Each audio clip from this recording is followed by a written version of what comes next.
Okay, so we're on the bottom of Lama Zayin and Aleph, and we started about Tchumen, and we did the Mishnah more or less, but just to go over it again, outside the Mishnah said that not only a person has the issue of Tchumen, by the way, it's Pashut that Tchumen is not only Shabbos, it's also on Yantif, that's Pashut, that it says over here, and the first thing it says, not only a person is limited to his Tchum, also his belongings, his animals, his vessels, his utensils, everything goes with the ownership. And then the Mishnah said that if someone has an animal that he gives to a son or to a shepherd, so you might think it goes with the tchum of the shepherd. So it says, no, it still belongs to the owner. It goes with the tchum of the owner, even if the shepherd might have made an eruv to a certain direction, or the owner did. It goes with the owner, it doesn't go with the shepherd. After that, it said that if there's a shutfis, that for instance, brothers that got a Yerusha b'shutfis, so if everybody's using everything still, the mamash shutfis, so then it's limited to everybody's tchum, and it has all the chumras, as we call it someplace. It's not going to use the word over here, but it's called the chamar gamel. Like you have, it's called the donkey camel driver. That one is each one's pulling the other way, so it's limited to the tchum that everybody has. It's only going to be in a place. It's only mutter in a place that everybody's mutter. If one made a tchum to one direction, the other made a tchum the other direction, it's only mutter in the place where everybody's mutter to go. If only one of the brothers is using that item, so then it's mutter to his tchum. Yesterday I said I wasn't sure, but I saw the Mishnah Berurah says so in the name of the Meiri, that it doesn't mean that they divided it. When it says Yuchad Lechem and Achem, these words over here, it doesn't mean, excuse me, what that went down. It doesn't mean that he divided it, that he got it in his part of the Yerusha. They're still old before they divided it. But the Maisa, everyone lets one person, one of the brothers use it, so then that's called also Miyuchat to him. If it would have been divided, then it's Pashut, it's not a Shutfis anymore. But even if they still are Shutfim, but since they designated he's the one who was allowed to use this thing, so then it only goes with his. But if everybody's using everything jointly, so then it's only Mutter in the place everybody's allowed to go. And then the Mishnah continued about a shoel, that if a person borrowed something, so it depends, Ben Hashmoshes. If he borrowed it from Erev Yontif, so then it's Mutter, it goes with the shoel's Tchum. If he borrowed it on Yantif, then the Hashmoshes still goes by the Mashil, the lender, then it goes with the Mashil's Tchum. And the last thing it says, if a woman, also it seems to be a simple thing about another case of Shutfis, that a woman borrowed ingredients in order to make a bread or a dish. Rashi learns that tavlin doesn't go into the bread, the tavlin goes into a dish, into the pot. And also water goes into the pot or to the dough. Melach, it seems that the Pashpashat is that you read everything together. Tavlin, mayim, melach, all goes into the dough. That you make a bread together with spices, water, and salt, besides the flour. One woman has flour, and other person, the neighbor she borrowed from, gave the water or the salt, spices. So the bread that's going to be the final product is meshubit to both tchumen, because the flour belonged to one, the water belonged to somebody else. So it's only allowed to take this bread to the place that both of them were allowed to go. But Rabbi Yehuda argues on the last thing about the water. He says the water disappears. You don't see any water. When you have the bread, you don't see the water anymore. That's called ein bo mamish, and therefore you're not meshubit to the tchum of the owner of the water, only the owner of the flour. And as far as the salt and the spices, Rashi, the Gemara is going to talk about it maybe. Rashi says that the salt is a case where the salt is not, this doesn't disappear, like coarse salt, that you see the salt even after the item is finished, cooked or baked, you still see the salt, coarse pieces of salt. If it will be tape granulated finely, the salt in a way that you don't see it, there's all melts and disappears, so then Rabbi Yehuda would argue on that also. So that's the point of the Mishnah, that Behem and Kalim also are limited to the tchum of the owner. And the point that the Mishnah is going to talk about, the first thing is about the roa, that if you had animals and you gave it to a shepherd to take care of, so the Mishnah says it still goes with the tchum of the owner. The Gemara starts in the bottom line, bottom word, Masnisan.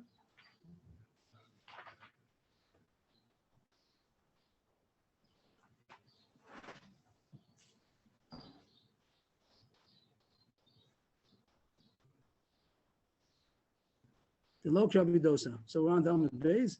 Masnisan, the low Rabidosa. The Mishnah seems to be against Rabidosa. The Gemara is going to bring a brisa that Rabidosa seems to say that by a shepherd, it does go into the rishus of the shepherd. When an owner gives over his sheep to a shepherd to take care of, so is giving it over that the shepherd's eruv, the shepherd's tchum is going to be koveya, where you're allowed to take this animal. The low Rabidosa, the Tanya. Rabidosa Omer, some say a different case, some about Bishal Omer. What does he say?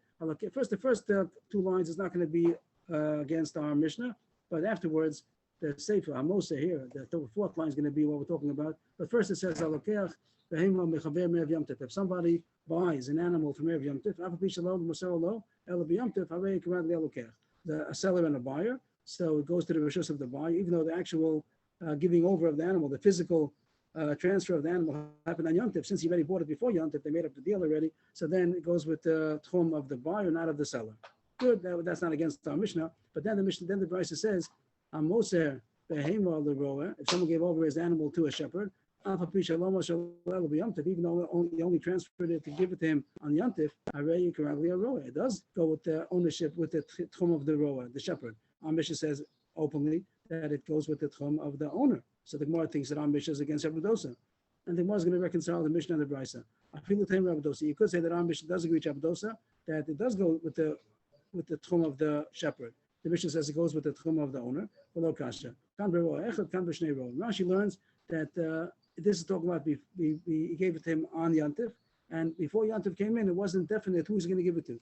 If there's only one shepherd to give to, like one shepherd in the town, or this owner only always gives his animals to a certain shepherd, so then it's considered it isn't the tchum of the shepherd. That's the Rabdosa said. Our Mishnah is talking about in a certain case that it's not always definite who he's going to give it to. There are two possible shepherds he might give it to, and therefore, since we don't know who's going to give it to, so then the owner wants it to be in his own rishus. The Rambam learns a little bit different than Rashi. The Rambam learns that he wasn't a suffix. He gave it to two rows. He gave it to two shepherds. The Mishnah explains that when he gave it to two, he doesn't want to limit his animal to be only mutter in the place where both of them are allowed to go. I guess he wants it to be able to graze freely, have a whole tchum. If he's going to limit it, that it's only a place where both of them are allowed to go, so he's restricting the animal. So he didn't have in mind to give it over to them if they are going to be two. That's the Rambam strat that the Shulchan Aruch seems to say, like the Rambam, not like Rashi. But Rashi learns that it means it's not suffix, that he didn't know who he's going to give it to before Yom Tov, so then he keeps it on his own. But if he would have decided who he's going to give it to, so then it goes with the roa's tchum. The Gemara also sees a reference to this pshat that the Mishnah is talking about two shepherds, because the Mishnah said if he gave it to his son or to his shepherd, so that means that there are two people available to give it to. It doesn't just say two examples. It means that he could have given it to a son, he could have given it to a shepherd. So that's how the Gemara learns that if before Yom Tov it wasn't decided who he's going to give it to, so then he leaves it to be by his own tchum. He doesn't give it to anybody. But if it would have been only one rower that he's only going to give it to him, so then it does go with the tchum of the rower. And even though he only gave it to him on Yom Tov, it's understood that he's going to give it to him. If he gave it to him before Yom Tov, then it's not a question that it goes with the rower, it doesn't go with the owner. So again, just to summarize what we just said, that according to what the Maskana said Gemara, if a person owns an animal but is giving it over to a shepherd to take care of, so it goes with the tchum of the shepherd, not with the tchum of the owner. He's not giving over ownership. So you see an interesting thing over here that tchum doesn't only go with the owner, mamish. As we said later about shoel, if someone borrows something, it still belongs to the owner, but he gave it to him to borrow, so it goes with his tchum. Also, he gave it to a shepherd to watch, also it goes with the tchum of the shepherd. Only in the case where there are two shepherds that wasn't sure who he's going to give it to, so then it's the owner keeps the tchum for himself, that it shouldn't, because he doesn't know who's to give it to. But if he knew who he's giving it to, he gave it only to one, so then it goes with the tchum of the shepherd. The Gemara continues. He doesn't know who he's going to give it to. After he actually gives it, though, he only gives it to one, correct?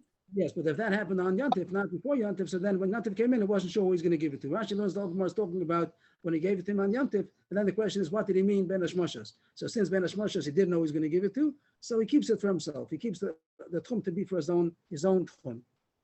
But if he would have given it to him before Yom Tov, so then Enochnami, to the one that he gave it to. So Rabbi Yochanan says, that if there's only one shepherd. Rambam deal with that one in terms of he knew he was going to give it to two. The Rambam says different shot altogether. The Rambam says that he gave it to both of them, and still, before Yom Tov, he gave it to both of them. The Rambam doesn't have this thing about it gave it to him on Yom Tov. He gave it to him even before Yom Tov. Since he gave it to two, so he doesn't want to limit the animal, and he doesn't give it to either of them. He leaves that it should be on his tchum. The Gemara continues that it goes to the tchum of the shepherd.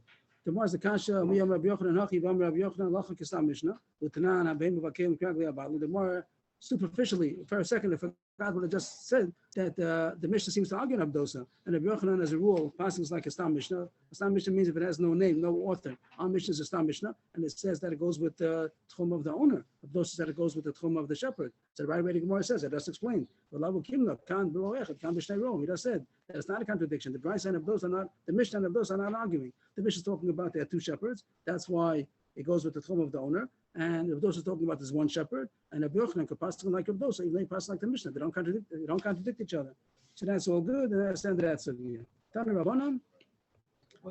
We're on Lamed Zayin Amud Beis, and now we're about, I guess, 12 or so lines from the top. The first one on the line is B'Shnei Roem and Tanu Rabbanan. Lamed Zayin Amud Beis. Tanu Rabbanan. Shnayim sheshalu chaluk echad b'shutfis. Two people borrowed. So we had a case of borrowing. We had a case of shutfis, of ownership. Now we're talking about two people borrowed b'shutfis. That is one owner, and he lent it to two people to use on Yontif. For instance, that he lent it to one of them to use in the morning to go to the Beis Medrash, and in the afternoon, Arvis probably means in the afternoon, to go to the Beis HaMikdash. That's what he do on Yontif. Chatzi Lashem, Chatzi Lachem. For instance, just a scenario that he lent it to two people, and both of them are going to be using it on Yontif, but each one made an eruv to a different direction, and the Bryce is going to say that it belongs, the tchum is meshubah to both of them, and the cloak, this chaluk, could only be taken to a place that overlaps both of them, that both of them are allowed to go, because it has the tchum of both of them. That's what they call an eruv and a chamar gamol. That, yeah, that's the same example over again, that a donkey, how does it go? That a donkey driver, the person who's leading the donkey, he goes behind the donkey goes ahead, then he stays behind, and the camel, as you see all the pictures, that you pull the camel from in front of the camel. So the person who has both a donkey and a camel, he's stuck in between, and the donkey's pulling him forward, the camel is pushing him backwards. That's like a person who's being pulled from all sides. So that's what the Gemara uses a mashal, not over here, but over there in Eruvin, that a person who is pulled by both sides. So here, if you have this cloak that has two borrowers, and each one made an eruv to a different direction, so the cloak is going to be limited to the place that both of them are allowed to go. He's not allowed to go to. Call that a matzav chamor? Okay, as everyone to his sense of humor. One person made an eruv northward, one made an eruv southward. So now you're only limited to the place both of them are allowed to go. When you make an eruv to the north, what do you do when you make an eruv? You put down bread down the road, and that becomes the pivot. That becomes your headquarters, and you have a 2,000 radius in each direction. You never could make your tchum bigger. You only could shift your tchum. A tchum is always 2,000 amos in each direction. So when you make a eruv tchumen, you're moving the place of your headquarters, your station, your living quarters, to the place of the eruv, and the radius is shifted. It's not enlarged. So here, when he made an eruv down the north, so he's moving his 2,000 radius further down the north, and also the southern end is going to be pushed away. And the one who made it towards the south he wants to get more down to get able to go further south, but the northern end of his radius is also being pushed southward. So he's only allowed to go. This cloak is only going to be meshubah to the place that both Eruvin allow him to go. Each one made an eruv to a different direction. The one who wants to go northward is only allowed to go as north as the southern one is allowed to go. And the one who's going southward is only allowed to go as much south as the northern one is allowed to go, because they're pulled on each way. Simple. If they made the extreme, means sometimes you only make an area of tchum, let's say 1,000 amos down the road.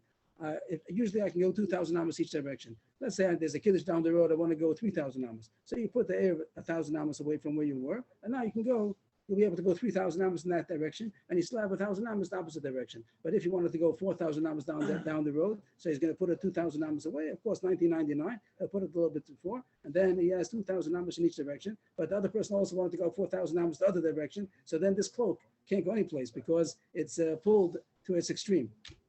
That's called the mitzvah.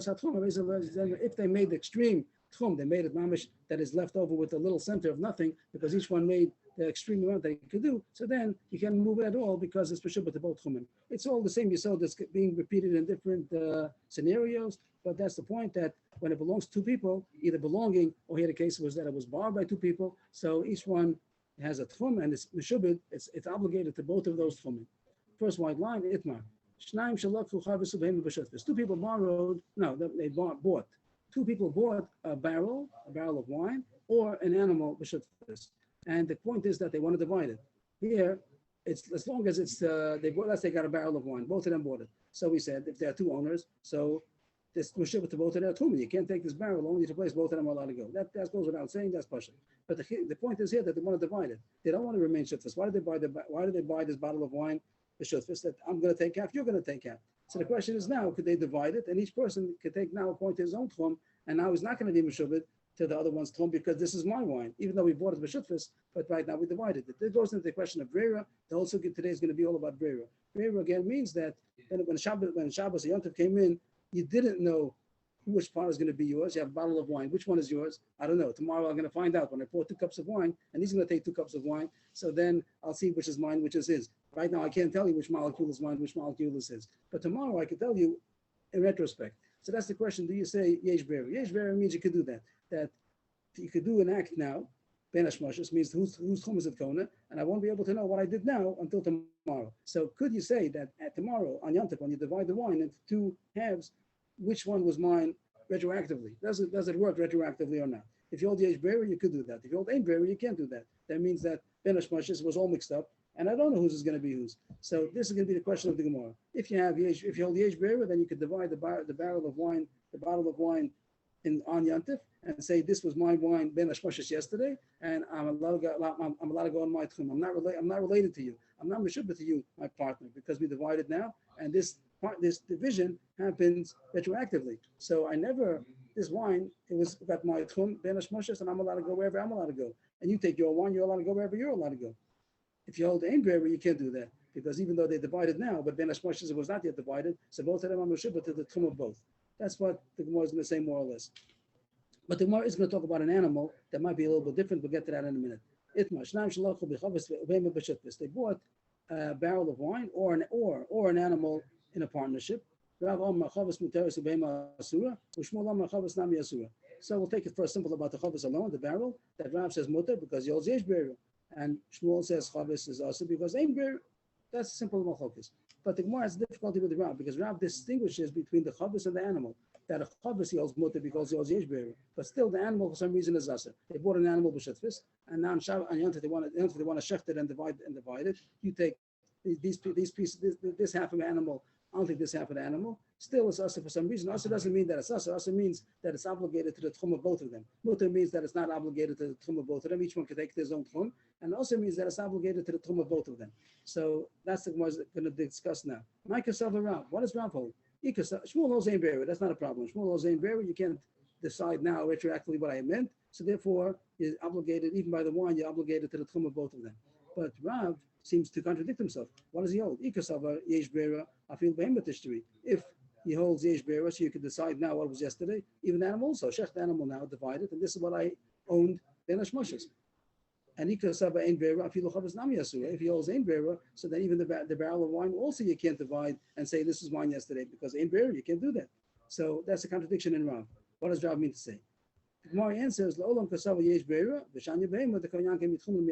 there's a difference between a wine and an animal. An animal is a living organism and a wine is not. So when you divide the wine on Yom Tov, you say that this shows that yesterday this was mine, and therefore Rav says whether you could divide it Yesh Bera. But even if you hold Yesh Bera and the animal now that I took now, this part of the meat is mine, this half animal is mine. But even after this shows retroactively, this was mine Ben Hashmashis. But how did this thing live? The fact that it lived from Ben Hashmashis until now, it was living off the rest of the animal. The animal is one organism; it has to have everything in order to work. So let's say whatever, just to make it simple, that the lungs, one of them took the lungs. So the lungs also benefited the other meat. Whatever meat you took, you were living off the lungs. If not for the lungs, you weren't going to live. So the other animal also, the other part of the animal that you didn't get is also helps it to live. And the whole animal is one organism that's helping each other. You have to have the whole thing in order to live. So each part, Rav holds that even if you hold Yesh Bera, and it does come that the Mafreya, retroactively, this was the part that belonged to me. But after Ben Hashmashis came in, it was still getting nourishment and life, existence from the part that does not belong to me. So some of that tchum of the other person's object came into mine. So it's your tchum is mixed into my animal also, and therefore I'm not allowed to take my meat out of the tchum that you are allowed to go. That's the words of Yanki Tchum and Me'adadi, that the tchum of our nurturing, nourishing from each other. So even though you do say Yesh Bera, still the animal is worse because it lived off the other person's tchum after Yom Tov came in. Amri lei Rav Kana Ravasi Rav. Rav Kana Ravasi asked Rav, that's the Makasha, and that the Gemara says Shasik Rav. Rav didn't answer. So what was the question they asked him? So they say that if you say there's a problem of Yanika, this kind of you're getting the nourishment, the sustenance from the other half, and that bothers you by Tchumen, why does it also bother you by muksa? So Rashi has a difficult pshat that Taisus asks on. I don't have pshat right. Taisus seems to argue with Rashi. Rashi says that each one should be muksa for the other one, even if they don't take it out of the tchum. What does Rav say? You can't take it out of the tchum only where both of them are allowed to be. But if you stay within the tchum that both of them are allowed to be, you are allowed to eat it. And the question is why? That each one is muksa for the other one. Rashi explains because each one doesn't want the other one to benefit from he's not giving his to the other person. So therefore, each one should be muksa for the other one, and even within the tchum, you shouldn't be allowed to eat it. That's what Rashi says. He says he doesn't know what Rashi's talking about. There's such a thing that somebody's food is muksa for somebody else. You're allowed to invite somebody else. You're allowed to invite somebody else to muksa to the food to your food. You can't say that one person's food is muksa for somebody else. So Taisus learns a different shot. Taisus learns that whatever is growing, whatever grew, that this animal, let's say it was 100 kilo, and then since Yom Tov came in, it got another 100 grams, so it grew more. So that growth that had happened, where did it come from? It was like nobody. It came out of no place. Do you say that this little bit that it gained weight on Yom Tov, that's considered muksa? You don't say that. You don't say it's no lot. You don't say where did this extra 100 grams come from. It's the same way you say that's insignificant and it doesn't make it usher because of muksa. So then you shouldn't look at that growth that one of them grew because of the other ones, the sustenance that it got or the extra weight that it gained because of the other one's half should make that it should be usher tchumen for me. So that's how that was the kasha that they asked to Rav. Inside, Rav Kana Rav Asi Rav. Listen, muksa lo chasheshu. Listen, tchumen chasheshu. You didn't bother you the extra sustenance that it got out of no place. It means that it grew, even if it belongs to one person, even if it's not two people. But you have an animal. Every animal should become muksa on Yom Tov because it grew more on since Yom Tov came in. And you're going to say that wasn't in existence. You're going to say that it's muksa. Nobody says that. So how come yechoshesh v'yinika by tchumen? And that the Gemara says Shasik Rav didn't answer the kasha. Machlok Shonim over here. Why did he not answer? Some say he didn't answer because he ignored the kasha. He didn't consider it a kasha, and we don't say what the answer is, but he didn't consider it a kasha. And Rav doesn't retract his psak. The behemoth is still usher. And others learn that Shasik Rav means that he admitted it's a good kasha, and he goes down, he steps down from his opinion. This is going to be Nogel Halacha because we're going to paskin Yesh Beira. That's going to be the sugi coming up now. Shmuel says in all this. Shmuel on second wide line. Shmuel said Chavas Nam Yesud because he holds Ein Beira. So everything's us. We're not going to pass like that. We're going to pass Yesh Beira. And really means we should say the Chavas is mutter. Is the animal worse than the Chavas? That depends on this question over here. When you say Shasik Rav, does that mean that Rav retracted? He went back. He gave in. It's a good thing. You're right, and I shouldn't be choshish for this Yanika. And some folks can do say like that. The Bri Allah says you can be samach on that. B'shas Atchak. Really, the Shulchan Aruch is going to say that the behemoth is usher. The Shulchan Aruch says like the Rambam that Rav did not retract, and therefore the Chavos is mutter, but the behemoth is usher because of Tchumen, that it was Yonik. And the Bri Allah brings down many Rishonim who say that this Shasik Rav means that Rav gave into the kasha and he retracts his halacha and he says Yesh Beira, you could divide both the Chavos and the behemoth. The behemoth is not any worse than the Chavos. Okay. If that's good till now, the rest of the Gemara is going to talk about now Yesh Beira, Ein Beira. This was one point about this, the behemoth being worse because it lived off the other person's tchum, the other person's and half of the animal. So that's a question if you pass like Rav or not. But now the Gemara is going to go into a general idea of Yesh Beira, Ein Beira, which came up many, many times in the Shas we had already. And here it comes again. Do you say Yesh Beira? Yesh Beira means that later on you could decide retroactively what was meant. And Ein Beira means you can't do that. But if you decide something, it only works from now on, but it doesn't go retroactively. And that was a question over here when you got a chavis b'shutfis. Could you divide it on Yom Tov and say this was mine when Yom Tov came in? And now the Gemara goes into this subject.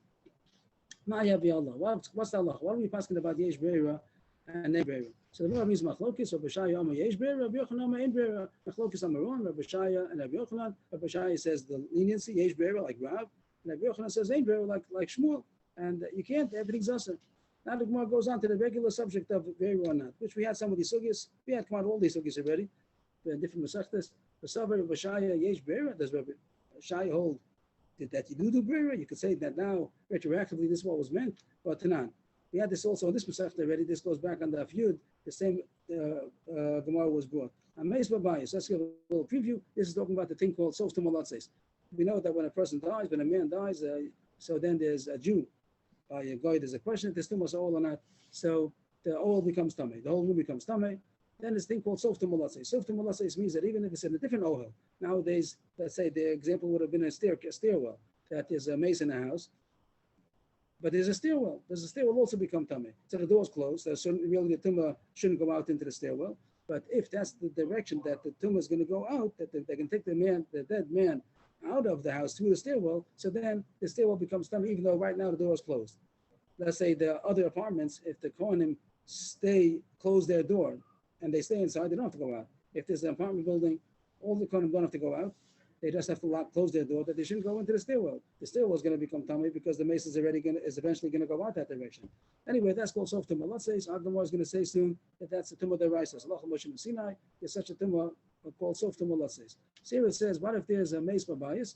The lo psachim harbi. There's a dead man in a house and it has many doorways. So kulan tmeim, all of them are tummy because you don't know which direction he's going to go out.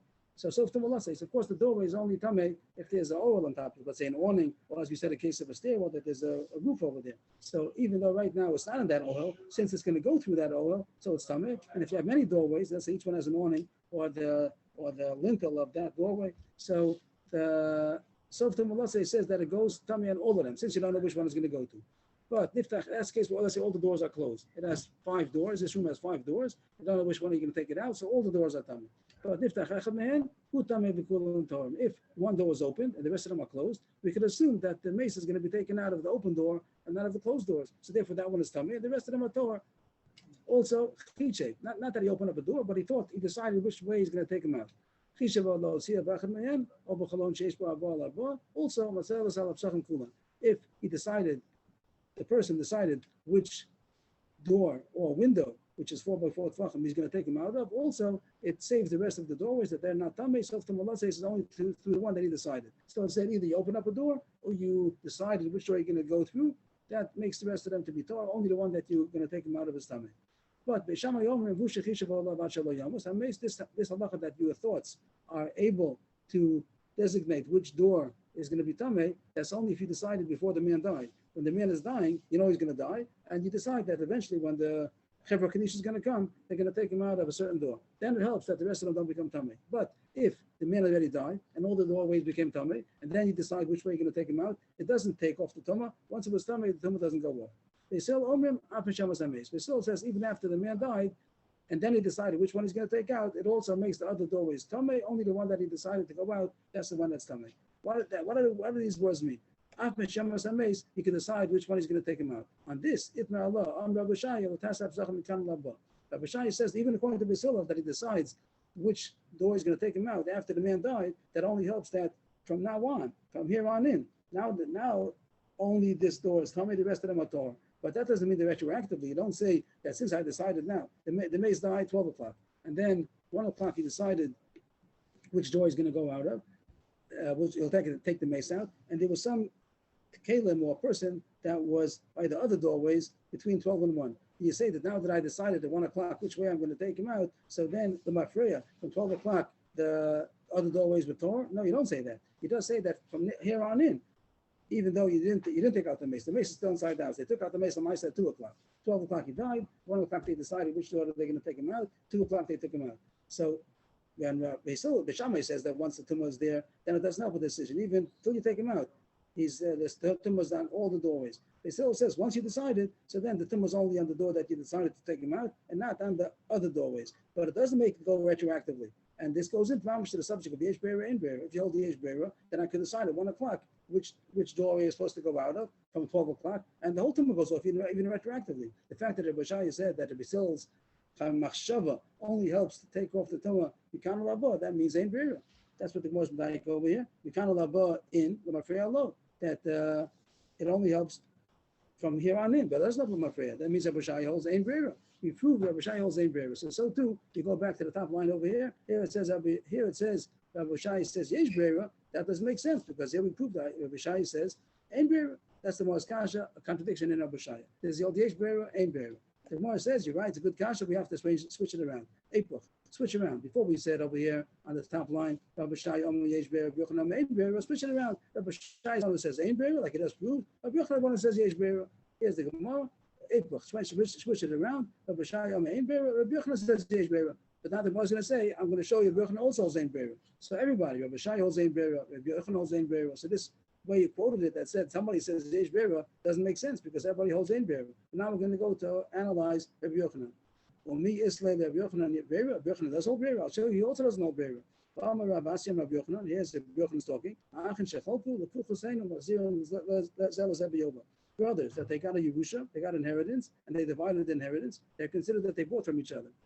Two brothers, they got an inheritance jointly, and then they divided it. So when they divide it, how you look at it? You look at it when they divided it. This is what he inherited. This is what he inherited, or no? They each inherited the whole thing, and when they divide it, as if they're selling to each other. They're making their own deal. Both of them are shutfin, and they buy and they own the whole thing together. And now that they want to make a split, that's their own business. But not that they inherited half and he inherited half. Each one inherited the whole. So Rabbi Yochanan says that's the way it works. That you don't say that when you divide, it shows retroactively that's what you inherited. This would be told, and also yesh beira, ain't beira. If you hold yesh beira, they divide now, and that means that's why you inherited the whole time. But he says no.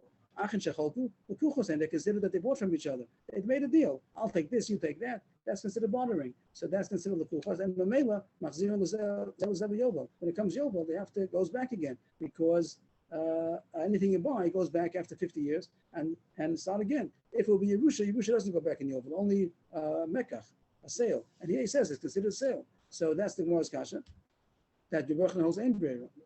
So both of Bashai holds ein beira and Rabbi Yochanan holds ein beira. So who said yesh beira?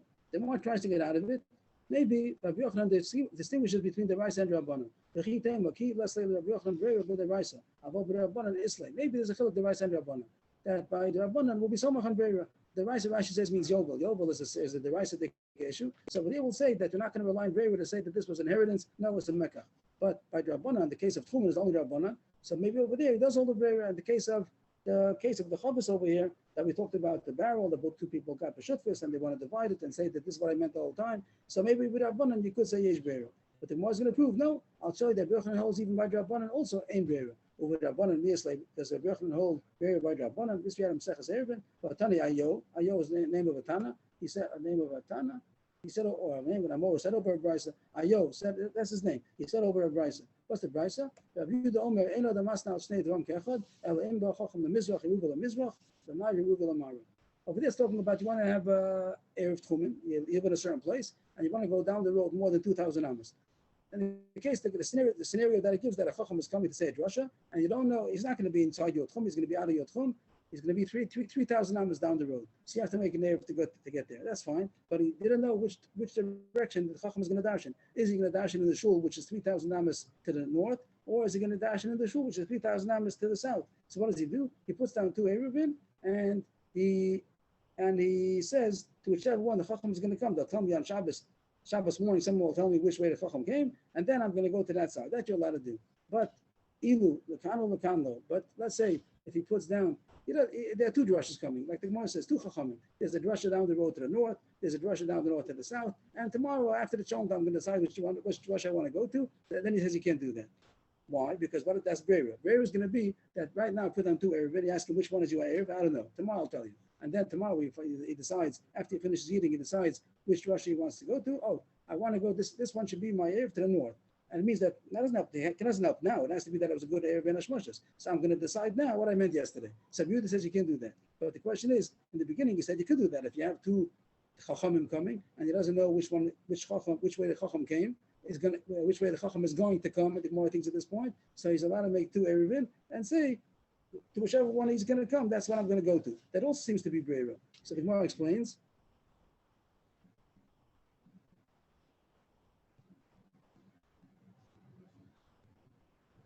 Lamed Chesam Amud Aleph.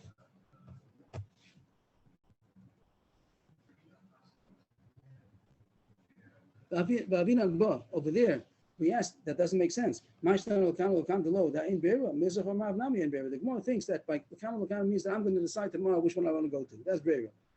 What did you mean by Ben Hashmoshes? I don't know. I'll tell you tomorrow. Tomorrow he tells you, yesterday I meant, that's called Ein Beira. You can't do that. But Mizrach Amar also, the Gemara thinks that the Chacham himself didn't yet know which direction he's going to come to. And I don't know which Chacham is going to, which way he's going to go. And over there it does help. So that the Gemara is asking is also the same thing. You don't know Ben Hashmoshes. You don't know which direction the Chacham is going to come. So how come over there you could make the decision on Shabbos of which way the Chacham came? The Gemara says, well, Rabbi Yochanan, far ba Chacham. And but Chacham also doesn't work. If the Chacham didn't yet know which way he's going to come, and I'm going to rely what he's going to decide tomorrow. That's what I meant. Ben Hashmashis also doesn't work. The only case is that means that the Chacham is already in one of the two directions. I just don't happen to know which way he went to. I know there are two shuls. I don't know which shul he went to, the one in the north and one in the south. So then I could say, I'm putting down two Eruvin. I don't know which one is the real one, but tomorrow they're going to tell me. But they're going to tell me which one is happening Ben Hashmashis. There's nothing happening on Yantif, on Shabbos. It's just that I don't know which one is the real Eruv. They're going to tell me tomorrow which one was the real one. But nothing's going to be decided on Shabbos. It's already decided. Whichever way the Chacham came to, that's the real one. Anyway, what do you see from all this? That Rabbi Yochanan explains Rabbi Yehuda that he owns Ein Beira. So this is also Rabbanan. The Gemara first proved Rabbi Yochanan owns Ein Beira by the case of the Yovel with the Yorshim, and that's the Deraisa. But even by Rabbanan, the case of Truman also, Rabbi Yochanan says Ein Beira. So the kash is back to the beginning. That over there we had a Brisa, not a Brisa, we had either Rabbi Shaya, Rabbi Yochanan, somebody said Yesh Beira, and here we saw that Rabbi Shaya holds Ein Beira, Rabbi Yochanan holds Ein Beira. So who holds Yesh Beira? The Gemara says, you're right, Ella, fourth line, Ella Olam. Low staple, go back, switch it back to the beginning. You're right, the original Gersa. Rabbi Hoshai holds Yesh Beira and Rabbi Yochanan holds Ein Beira. So the kasha was Rabbi Hoshai holds Ein Beira.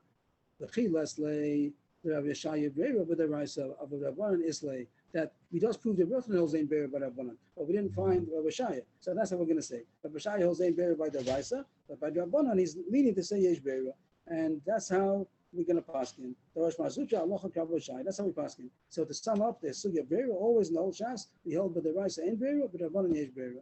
And that's going to be Nogea to Tchumen over here, that the Chavis, if you bought a Chavis of wine, the Shutvis, you could decide on Yantif, you could divide it, and this is yours, this is mine. And even though Ben Hashmashis, we didn't know whose is whose, now it's Nisbarer. Now it's already decided retroactively that this was this choice, that this was mine, this was yours, and therefore I could take my wine to whichever one is my tchum, and you can take whichever is yours. By Behemah, we said that they were theirs worse, maybe because they live off each other. The animal is one organism that lives off each other, but maybe that's worse, maybe not. But by wine, for sure, when you could divide it, you do all the Yesh Beira. This is, yes, please. There is svara to be machalek why we cannot be makel on and say brera on Duraisa. Rashi just talks about the small chomor, and I don't have any actual svara. Rashi says that by Rabbanan, we're somach and brera. I don't have any explanation.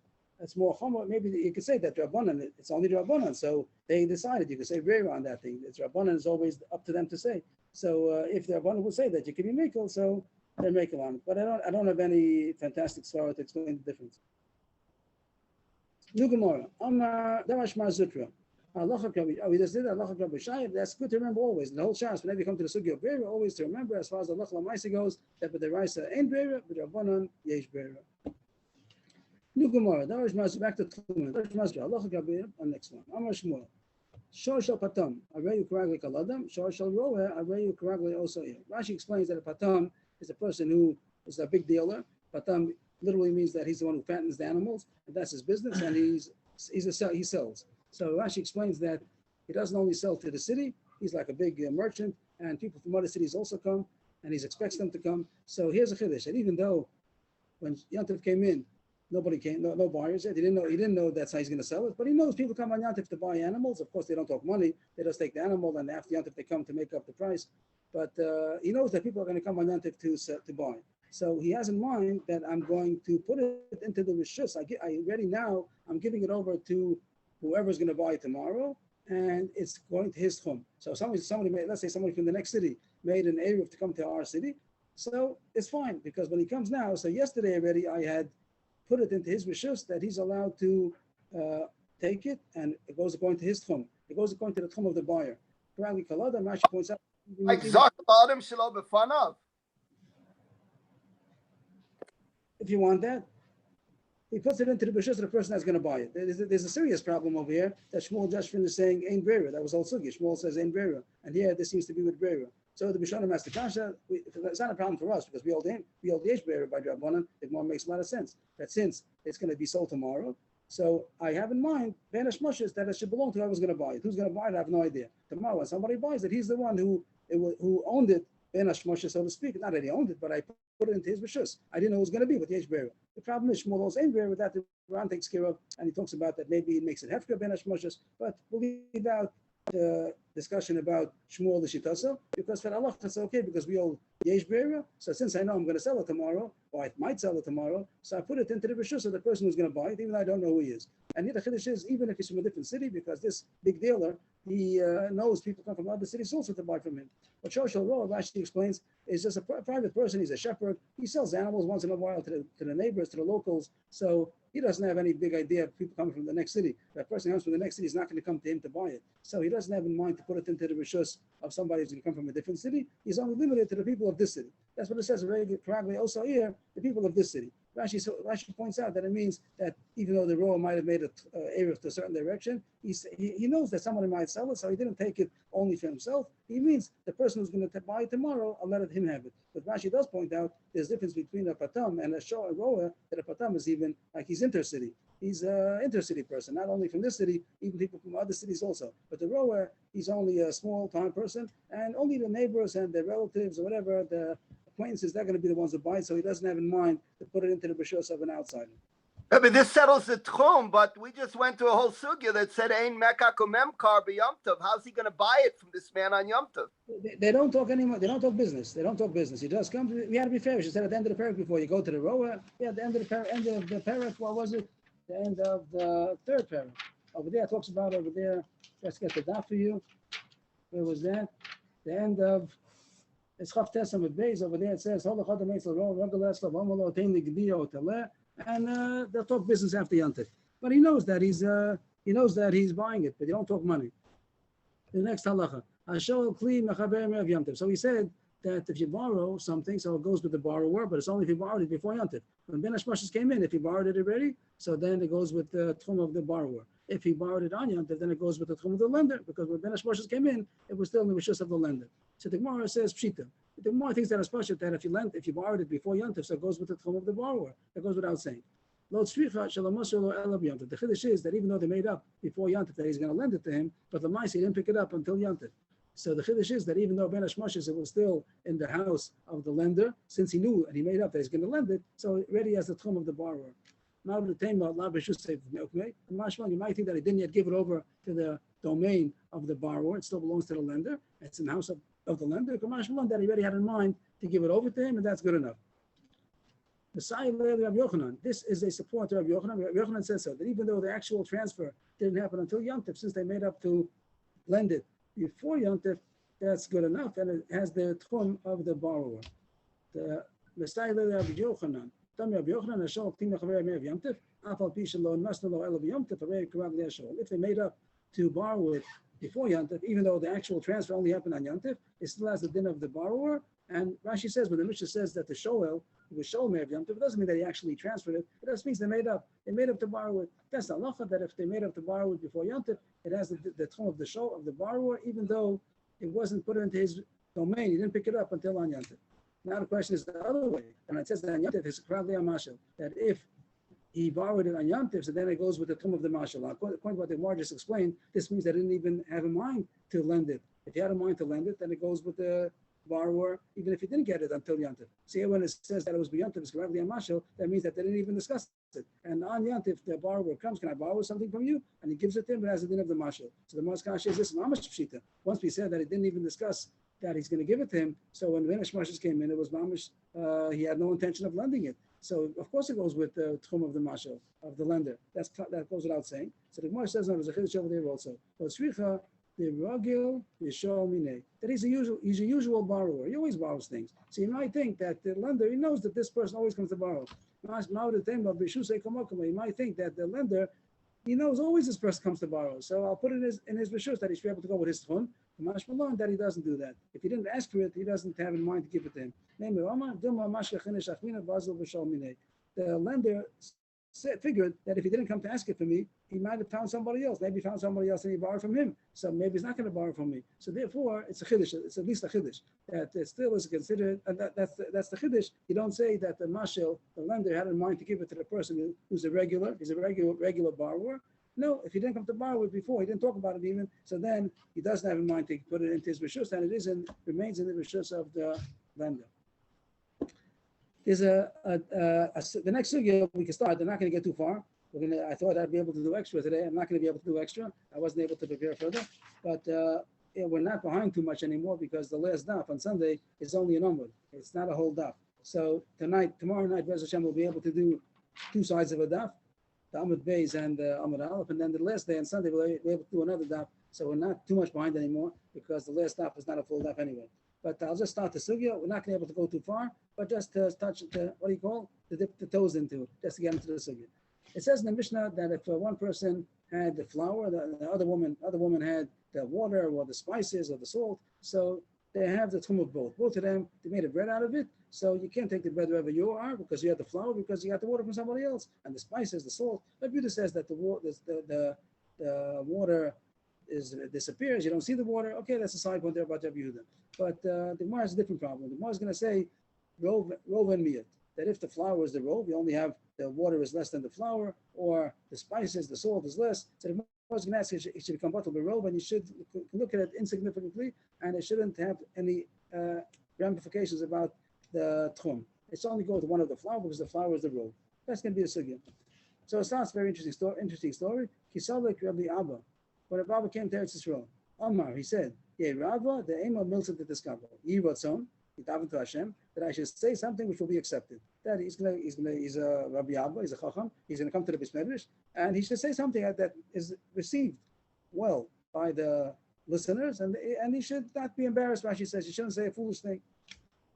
Ki Salik, when he came to Eretz Yisrael, Rabbi Yochanan, Rabbi Chanina, Bar Papi, Rabbi Zer, he met a group of Chachamim. It says there are three names. Then it says a different version altogether, different names altogether. Amrila, others have a different version. Rabbi Avoh, Rabbi Shimon and Pazi, Rabbi Yisrael Napocham. So I don't get the mamish. Sometimes you have like one name is different here. It's a whole different group of three different names. But wherever it is, Rabbi Abba meant three Chachamim. The Yasvi Amri, these Chachamim were saying the following question on our Mishnah. They learned the Mishnah is Beitza, and it says that if a person took other ingredients from somebody else, from the neighbor, so it has the tchum of everybody. So the one of the flour, the one of the water, the one of the spices, the one of the salt, it's meshubah to everybody's tchum. And the other kasha, Amai, why is it meshubah to the tchum of the water, the spices, the salt? Why doesn't everything else become bottle? Rashi learns it means bottle berov. The fact that it's more flour than the other ingredients, you should say the rest of it is bottle, and therefore it only has the tchum of the flour. That was the kasha, little berov. He thought he had a good answer to say, so he suggested his answer. What does he say? I didn't do the next daf. Let's see. I don't think I have it on the screen. No, I'll just put on 1 second, please. If I could take time to put on the next daf.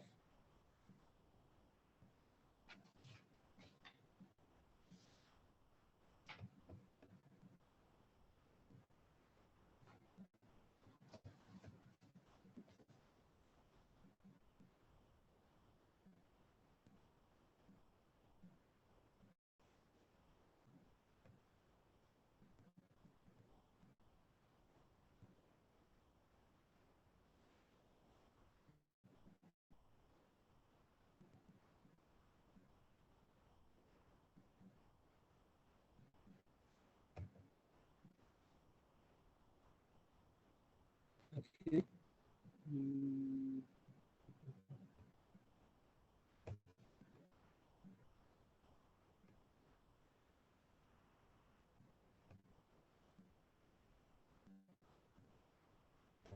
So Rabbi suggested an answer. Array, shenesarev lo kav chitin, basara kav chitin shel chaver. What if a measure of your wheat got mixed into 10 measures of your fellow man's wheat? I had some wheat, and it fell into somebody else's wheat. And then I say, my wheat, 1 kilo of my wheat is in your 10 kilo. So are you going to say that it becomes bottle? Are you going to say that the ownership also becomes bottle? A kav is a certain measurement, whatever the size is, about 24 egg volumes. But anyway, a measure, a kilo of my wheat fell into somebody else's 10 kilos of wheat.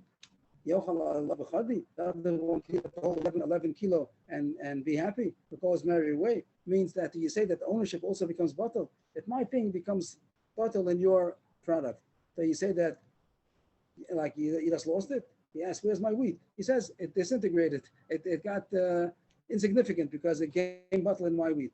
Are you going to say that? What did Rabbi mean to say? That tchum, the issue of tchumen is dependent who owns it. So I still own the wheat that's there. If whatever the case is, the water, the salt, the spices, I still own it. You're going to say that my ownership became bottle? I own it. It's mine. So even though it fell into your thing, and you say that you as the rove, but my thing is still owned by me. So just like my ownership is not batal, so Mela, the Isser Tchumen is riding on my ownership. The same way that if my kilo of wheat falls into your 10 kilos of wheat, you don't say that is batal and I lost my ownership. It doesn't belong to me, and you're allowed to eat the whole 11 kilos. It's not true. That was Rabbi's point, and he thought he had a good terrace that you don't say bittul by ownership, by the title of ownership. And if so, the problem of the Tchumen also is the still issue of Tchumen. But they were not happy with his answer. It says, they laughed at him. So he davened that he should say a good svara, but then how does the Ashkol say? His prayer was not accepted, that he wasn't successful. They bring that Achsam Sofer, which I don't understand. They say Achsam Sofer says that when a person, he shouldn't be interested in saying something that should be accepted, he should want to know the truth. So I don't understand, because you find many Gemaras like that, and also he didn't want to say something that's false. He was davening that I should say a truth. He davened that I should say a true thing that should be accepted. So he wasn't davening to say a false thing, and everybody should accept my false pshat. And also, and the Rasan every day we say, that people should rejoice in each other's Divrei Torah. That's not a bad thing. And you find places people are embarrassed if they said a mistake. So I don't understand the Chassam Sofer. I don't understand why they laughed over here. They say it's not a good shot, but they laughed, and they said, or they smiled, or they laughed, and they said that's not a good shot. But they didn't explain why not. And he didn't understand. Amar, Rabbi said, Amar Lahu, Rabbi said to them, did I take your coat? That means, why, did I do anything to you? What are you laughing for? Means even if you don't agree, what are you laughing for? But it left at him again. So something was wrong with his shot. He has some basic misunderstanding over here.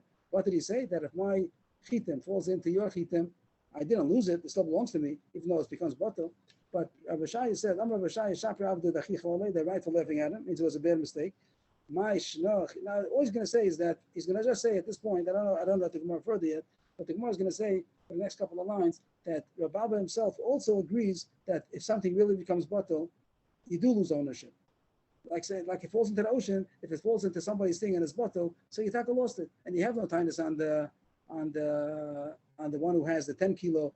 Give me back my 1 kilo. He says it got lost. It's lost in mine. So I don't know the halacha yet. I don't understand it either. But just to read the words.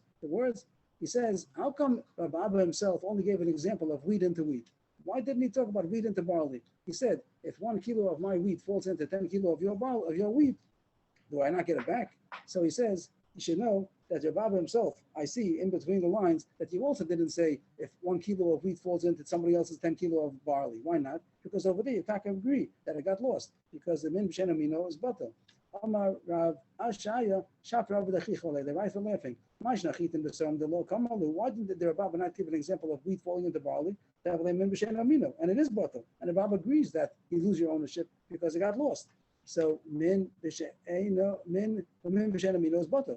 So even this example of chitin b'chitin, he didn't give a good. He thought that he's giving an example of something which is not butter. Of course, over there, it depends if he holds his butter or not. Chitin b'chitin ami. He the Rabbi Yehuda lo butter, Rabbanan mittel butter is machlokes. Min b'mino, something falls into the same type of thing. Wheat into wheat. Wheat into barley. Everybody else becomes butter. But wheat, of course, it's talking about you can't discern between it. But wheat into wheat is a machlokes. Min b'mino. The same thing that falls into the same type of thing is a bottle or not. Rabbi holds min b'mino la bottle. Rabbanan holds min b'mino is bottle, and that's how he passed him, that even min b'mino is also bottle. So the truth is that Rabbi himself, even though he didn't want to admit it, he also agrees that when you go according to regular hilchos betel, it does get lost. So at this point, we're going to stop over here. I'm sorry for stopping in the middle, but at this point, the Gemara has a kasha, thinks it's a good kasha, that if the minority is bottled in the majority, so the ownership is lost and the Isser Tchumen is lost. And therefore the Gemara doesn't understand what's the problem with bread that was made with some of the other ingredients. Since it's only a minority, it should be bottled and there shouldn't be any Isser Tchumen. So we have to wait for Motzei Shabbos to continue. Yeshikol everybody. Thank you. Have a good Shabbos. Shabbos 8 o'clock, please. So the suggestion is 8 o'clock, if that's good to everybody. Okay. Good Shabbos. So 8 o'clock. Have a good Shabbos, everybody. Yeshikol. Thank you. Thank you.